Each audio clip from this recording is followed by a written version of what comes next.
The Sukhoi Su-37, nicknamed Terminator, stands as one of the most remarkable milestones in modern military aviation. Developed in the late 1990s as an evolution of the legendary Su-27 flanker, the Su-37 was conceived as a technological testbed that pushed the limits of maneuverability, flight control, and aerodynamics. At a time when the United States was refining its stealth-based dominance through the F-22 Raptor program, Russia sought a different path, one focused on agility, raw power, and aerodynamic superiority. Though it never entered mass production, the Su-37 became an influential icon that shaped future Sukhoi fighters, including the Su-35 and even the fifth-generation Su-57. More than a prototype, it represented a bold statement of engineering mastery, an aircraft that could defy gravity, outmaneuver opponents, and redefine what air dominance truly meant. Origins: the legacy of the flanker family.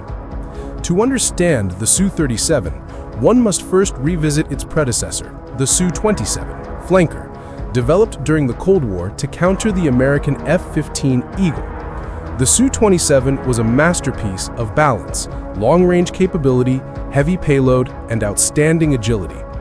Building upon this platform, the Sukhoi Design Bureau introduced a number of derivatives, including the Su-30, Su-33, and later the Su-37. The Su-37 emerged in this lineage as an experimental upgrade, officially designated as the Su-27M in early development.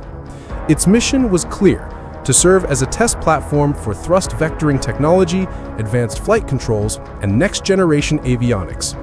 In other words, it was not designed for mass production, but to explore how far aerodynamic innovation could be pushed. The first prototype, coded 711 Blue, took to the skies in April 1996, powered by two Lilka AL-31FP thrust vectoring engines. With these engines and a redesigned digital fly-by-wire control system, the Su-37 instantly demonstrated maneuvers that stunned aviation experts around the world. Design philosophy: agility above all. At the core of the Su-37's philosophy was a single goal: super maneuverability. Unlike stealth fighters that rely on radar invisibility, the Su-37 prioritized close-range dogfighting superiority. Its airframe was a refined Su-27 structure, built primarily from lightweight titanium and aluminum alloys, but enhanced with advanced composite materials for added strength and reduced radar signature. It featured canard foreplanes, small forward wings located ahead of the main wings. These improved lift at high angles of attack and gave the aircraft unprecedented agility during slow-speed maneuvers.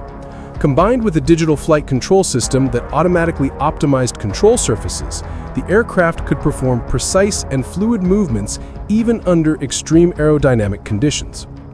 Its twin vertical stabilizers, large wing area, and broad control surfaces made the Terminator both stable and unpredictable, ideal for complex aerial acrobatics and evasive maneuvers that could overwhelm enemy pilots relying solely on traditional control methods. The power of thrust vectoring. What truly set the Su-37 apart from all its contemporaries was its thrust vectoring engine system. Each AL-31FP engine featured swiveling nozzles capable of moving up or down by plus or minus 15 degrees. This ability allowed the aircraft to control its pitch and yaw not only through aerodynamic surfaces, but directly through engine thrust direction. In practical terms, this meant the Su-37 could execute maneuvers impossible for most aircraft. It could perform the famous Pukachev's Cobra, where the jet suddenly pitches its nose upward to 120 degrees before returning to normal flight, effectively confusing radar locks and missile guidance systems. More impressively, the Su-37 introduced the Super Cobra and the Coolbit, a full post-stall somersault, feats that showcased its extraordinary control authority at near-zero airspeed. These displays weren't just for air shows.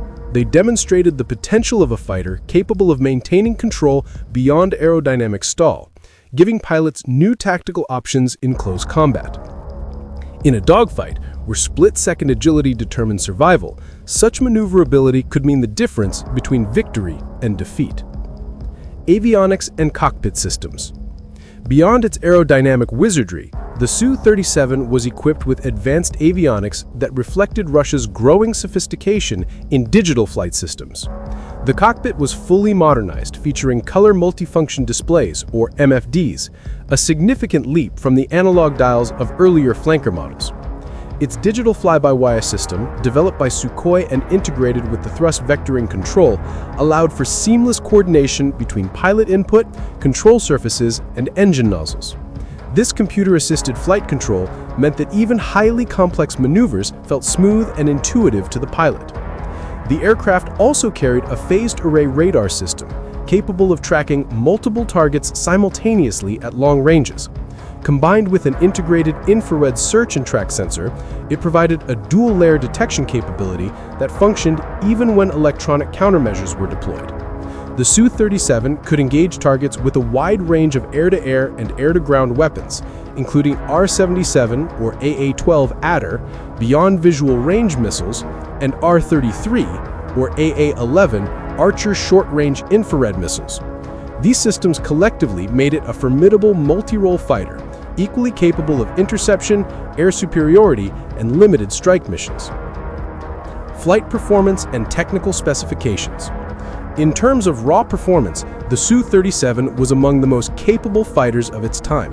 It reached a maximum speed of Mach 2.3 and a service ceiling of around 18,000 meters or 59,000 feet. With a combat range exceeding 1,500 kilometers, it offered the reach necessary for long-range patrols or extended engagements. Engines: 2 by Lulka AL31FP afterburning turbofans with thrust vectoring. Thrust each 125 kilonewtons with afterburner. Maximum speed Mach 2.3, approximately 2,440 kilometers per hour. Range 1,500 to 3,300 kilometers depending on mission load. Service ceiling 18,000 meters. Every aspect of its design emphasized energy management, maintaining speed and control even during high-G maneuvers. The Su-37's ability to retain stability while executing extreme angles of attack made it an exceptional platform for research and development of next-generation control systems. Legacy and influence on future generations. Despite its impressive performance, the Su-37 never advanced beyond the prototype stage. Only one fully functional unit was ever built, and after years of testing, it was eventually lost in a 2002 crash due to an engine failure. However, its technological contributions lived on, influencing subsequent aircraft such as the Su-30 MKI, Su-35S, and even the fifth-generation Su-57. The Su-37 could be seen as a transitional masterpiece, bridging the gap between fourth and fifth-generation aircraft. While stealth became the Western focus, Russia continued to refine the art of visible dominance, out-turning, out-climbing, and out-maneuvering opponents through pure aerodynamic excellence.